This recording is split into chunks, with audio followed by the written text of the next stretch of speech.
Ibrahim Traoré was assassinated by an orphan girl. We dream of reaching 1,000 subscribers by the end of the month. Subscribe, leave a like, and be part of this dream too. The marketplace of Ouagadougou was loud as always.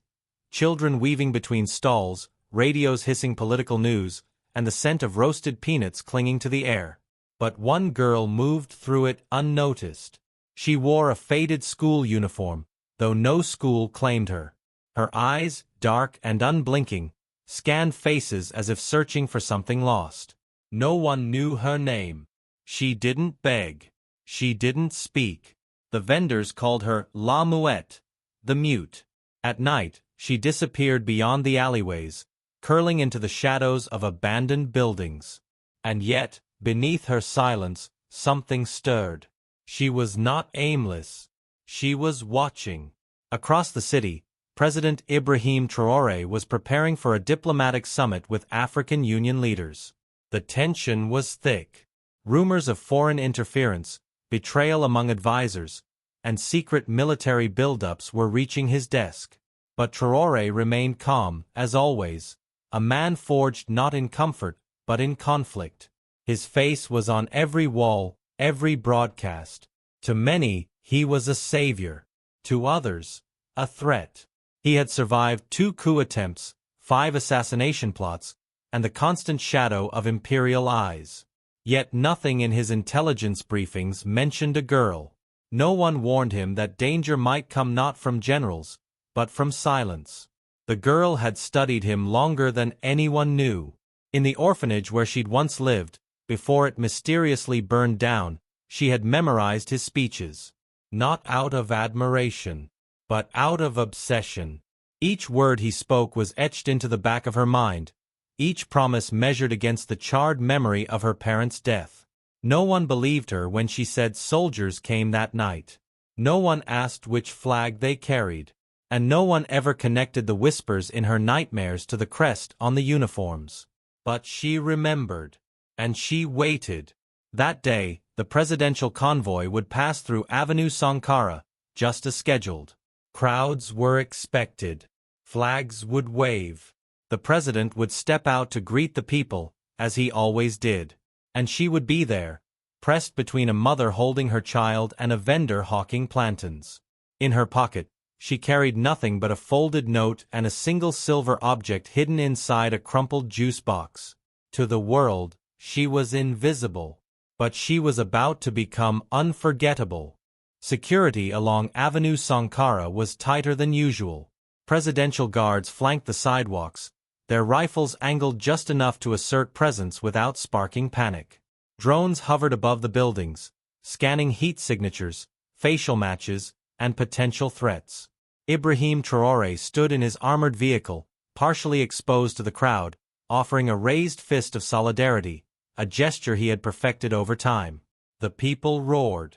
It was a performance of unity, of power, of control. But amid the chants, laughter, and camera clicks, one pair of eyes did not blink. She stood motionless, unnoticed, as if the entire parade had formed around her. As the convoy slowed, Traoré stepped out. He walked with the composure of a man who had stared death in the face more than once and never flinched. Around him, children sang patriotic songs. Women ululated. Men shouted praises. It was a moment meant to reaffirm his invincibility. But 15 feet away, the girl took one step forward. Then another.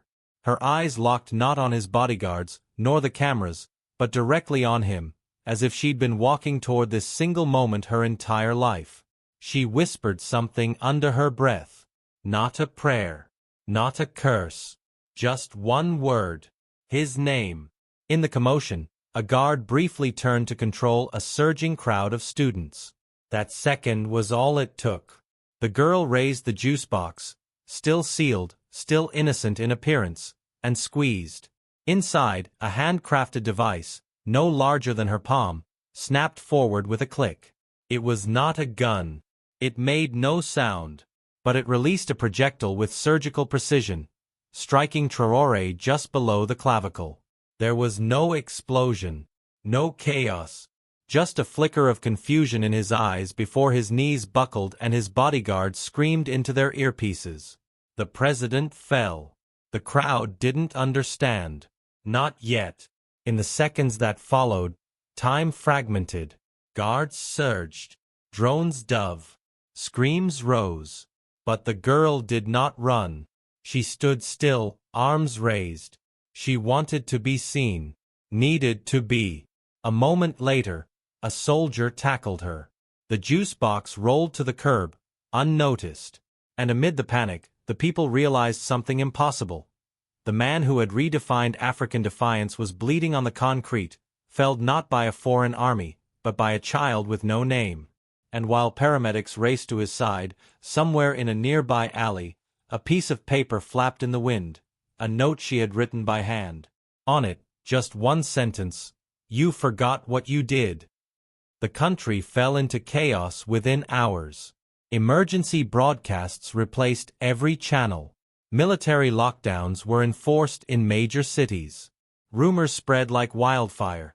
Some claimed a terrorist cell had infiltrated the capital, others whispered of CIA involvement, and many believed it was an inside job. But one fact cut through every theory. Ibrahim Traoré had been struck down by a girl no older than 15, who carried no passport, had no known family, and whose name wasn't registered in any system. She was the ghost of a forgotten war, and now the center of a nation's nightmare. Inside a fortified military facility, she sat handcuffed in a chair too large for her small frame. Her face was bruised from the arrest, but her eyes remained steady. A general slammed the folded note on the table before her. "You forgot what you did." It had been handwritten with perfect clarity. No signature. No plea. Just that one line. Intelligence agents analyzed it, trying to trace fingerprints, ink sources, even handwriting matches. But she didn't flinch. When asked to speak, she simply stared. 4 hours. 4 days. Until one weary colonel leaned in and asked quietly, "What did he forget?" Her only reply was a whisper. "He never remembered." Meanwhile, Traoré's condition was stabilized, but his consciousness flickered in and out. The doctors were baffled. The projectile hadn't been metal. It was a blend of ceramic and bone, sharpened into a dart. And it had hit a precise nerve cluster. The attack wasn't designed to kill immediately. It was designed to paralyze, confuse, and incapacitate. Traoré awoke briefly and demanded to see the girl. The room fell silent. "Bring her," he said through clenched teeth. His advisors objected, fearing another attempt. But he was firm. "She's not an assassin," he murmured. "She's a message." As the sun set on the third day, military trucks rolled quietly into the presidential compound, carrying a single prisoner in the back. The girl looked out the window as they approached the gates, her expression unreadable. She had waited her entire life for this moment, not to kill, but to be heard. Traoré lay in a dimly lit room, flanked by doctors and guards. When she entered, every eye turned. But he raised a trembling hand and whispered, "Leave us." One by one, the room emptied, leaving only the girl, the man she struck down, and a silence that held decades of buried truth. The heavy door closed behind her, and for the first time, the girl stood face to face with the man she had been hunting for years. Ibrahim Traoré looked older than the photos, lines carved deep by war, sleepless nights, and the weight of revolution. He watched her, not with fear, but with something harder to define: recognition.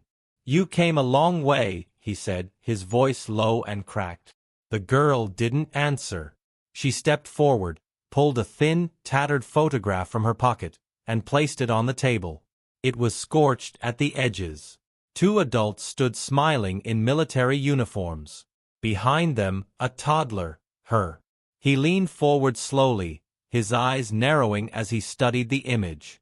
"I've seen them," he said quietly. "Years ago. 2015. Northern Base." She nodded, and for the first time, spoke aloud. "You gave the order." The silence between them turned sharp, electric. Traoré's breath caught, not in denial, but in memory. He didn't speak, and that silence was confirmation. The girl continued, her voice steady. You said it was a rebel outpost. You were wrong. My parents were medics. Your drone flattened the building. You never issued an apology. You never looked back. Her hands trembled slightly, but she didn't cry. Traoré closed his eyes. The weight of that day, long buried beneath victories and revolutions, rose like ash in his throat. We were losing the border, he whispered. Intel was bad. Everyone was yelling. I signed the command. Then I forgot, because forgetting kept me sane. He opened his eyes, now glassy. And you remembered. Every day. She nodded. I swore I'd make you remember. Not for revenge. For truth. He studied her again, this time not as a threat, but as a mirror. You became what I couldn't, a witness. That word lingered in the air like a ghost. Then came the question he feared most. So now what? He asked. You've exposed me. Broken me. What do you want? The girl looked him dead in the eye. I want you to tell the world. Not about me. About them. About all the others. Her voice didn't rise, but it shook something deep. Use your power to undo your silence. Traoré sat back, wounded not by the attack, but by the clarity she had forced upon him. Then I will, he said. Even if it ends me. The girl nodded once. That's why I spared your heart. And for the first time, Traoré wept, not for himself, but for the ghosts that built his legacy. At dawn, the presidential press room was filled to capacity. Ministers, journalists, generals, and foreign observers were all summoned under mysterious orders. No one expected what came next. President Ibrahim Traoré, wearing a plain gray tunic and no military insignia, stepped up to the podium. He looked different, less like a warrior, more like a man unmasked. The room fell silent. Cameras rolled. And then, to the shock of every viewer across Africa and beyond, he began not with a declaration, but with an apology. This is not a speech of victory. This is a reckoning. He told the truth, about the 2015 airstrike in the northern zone, about the intelligence failure, the wrongful deaths of civilians, and his personal role in authorizing the attack. He named no scapegoats. He took responsibility without flinching. In trying to save the nation, I buried a piece of it, he said. And for years, I buried my memory of it too. Then he did something no leader in recent African history had done. He named the victims. One by one. Including the names of the girl's parents. Captain Thomas Diallo and Lieutenant Marie Soar. They were healers.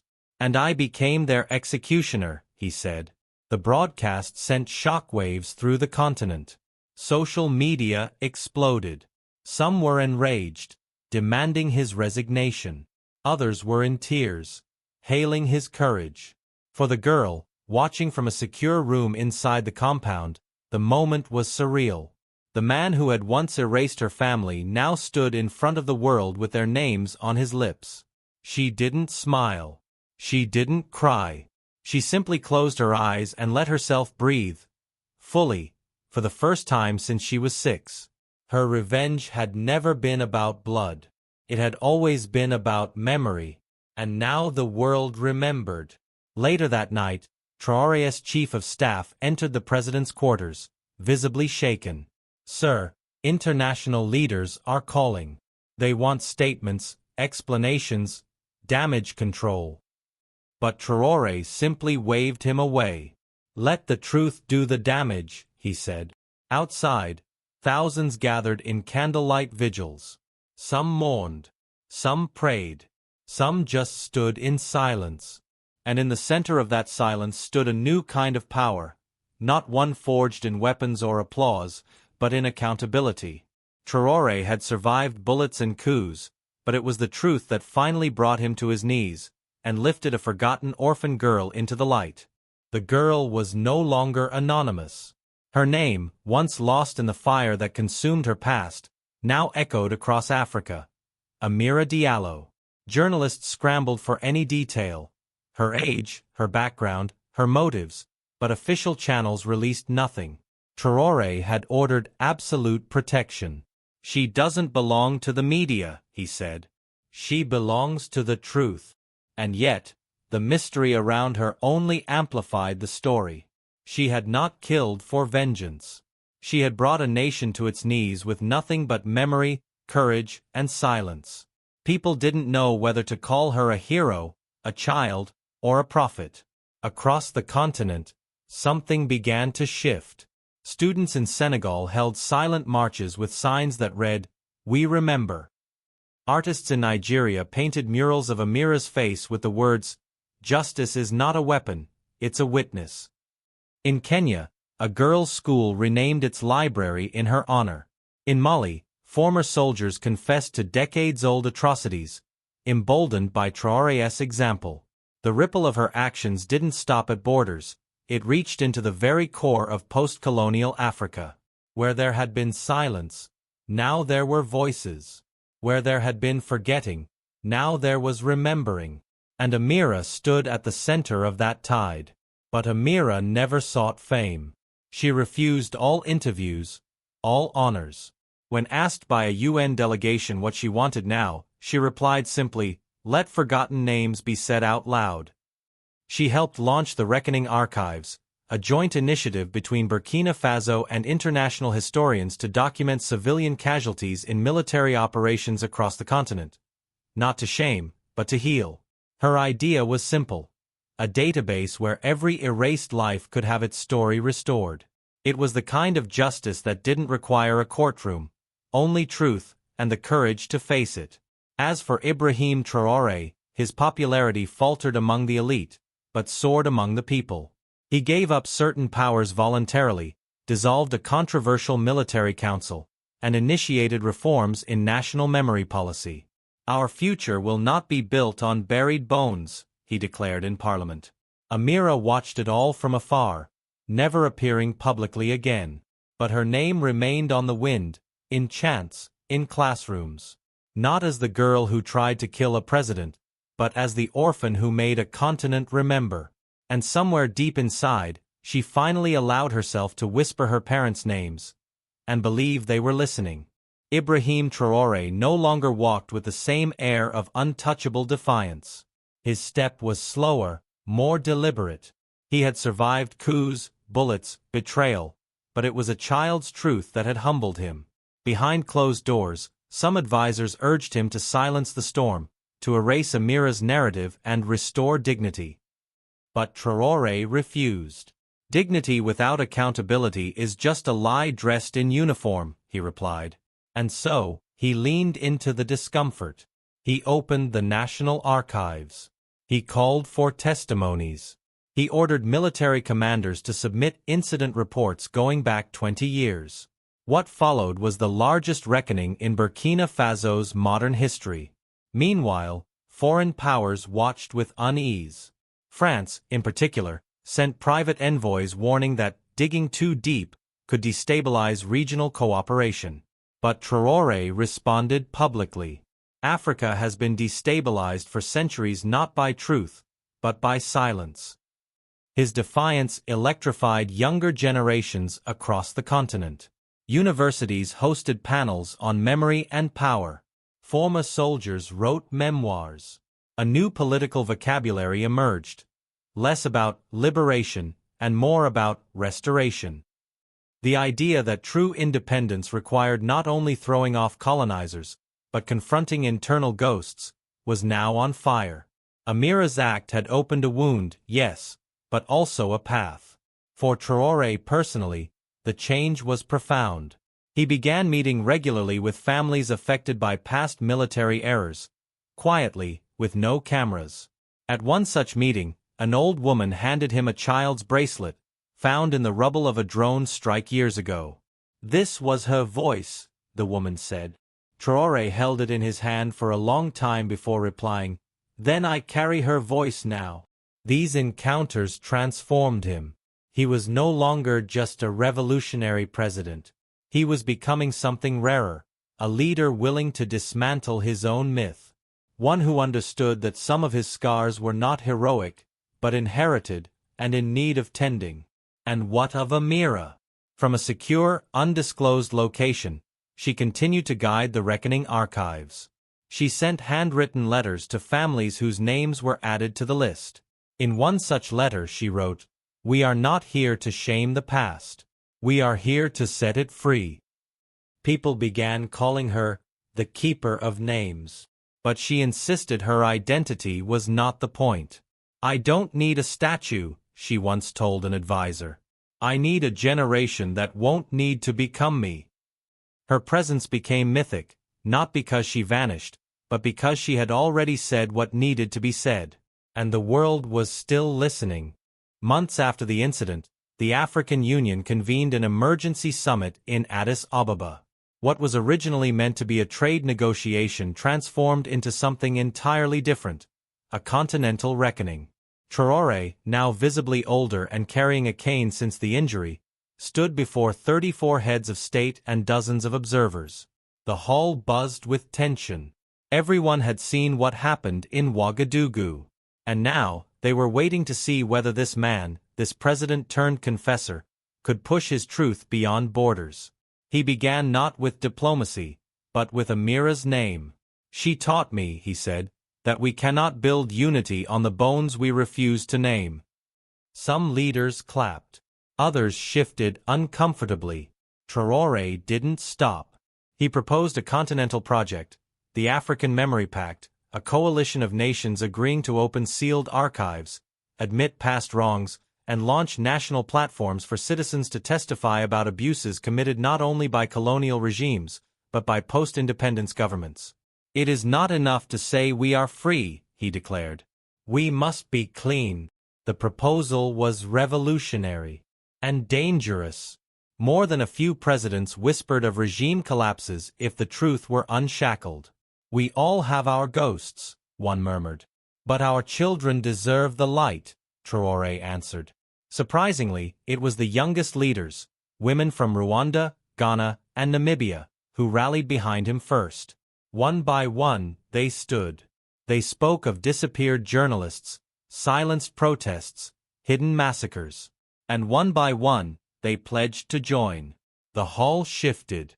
History began to turn, not with fanfare, but with reluctant, trembling hands raised toward accountability. By day's end, 17 nations had signed the pact. It wasn't unanimous, but it was unprecedented. For the first time, a collective of African governments had agreed not just to expose colonial crimes, but to confront their own. Back in Burkina Faso, Amira watched the summit from a simple room, surrounded by folders, documents, and testimonies. She didn't cheer. She didn't even smile. She simply took a deep breath, turned to a wall of names, and began reading them aloud, one by one. For each, she lit a candle. As flames flickered, the past flickered with them. Across the continent, thousands of others did the same. Teachers, farmers, elders, students. This wasn't just political reform. It was spiritual cleansing, a kind of exorcism of silence. And for the first time in generations, Africa began to speak, not in whispers of shame, but in songs of truth. News of the African Memory Pact spread beyond the continent like wildfire. While some international observers praised it as a brave step toward healing, others, especially in former colonial powers, felt the ground shake beneath them. France, in particular, faced a storm it could no longer contain. With Burkina Faso's release of declassified documents, names, locations, and dates began appearing in global media. The French public, long taught a curated version of colonial history, now found themselves confronted with images of mass graves, forced labor camps, and letters from their own soldiers expressing guilt. It was no longer just an African story. It had come home. Paris was paralyzed. Protests erupted across the country, some in solidarity with Africa, others in denial. The French president, caught between diplomatic backlash and domestic outrage, called for an internal review of France's colonial archives. But Traoré was not interested in apologies wrapped in bureaucracy. He issued a bold statement: France cannot teach us democracy while hiding its dead behind velvet curtains. The remark went viral. French African citizens, long marginalized in political spaces, began holding vigils outside government buildings. The echo was clear: Africa was not begging for recognition, it was demanding respect. In a historic moment broadcast worldwide, Traoré addressed the French parliament virtually. He did not shout. He did not accuse. He simply read names. African names. French names. Soldiers. Nurses. Children. All buried by policy, forgotten by choice. When he finished, the chamber stood in stunned silence. No rebuttal. No applause.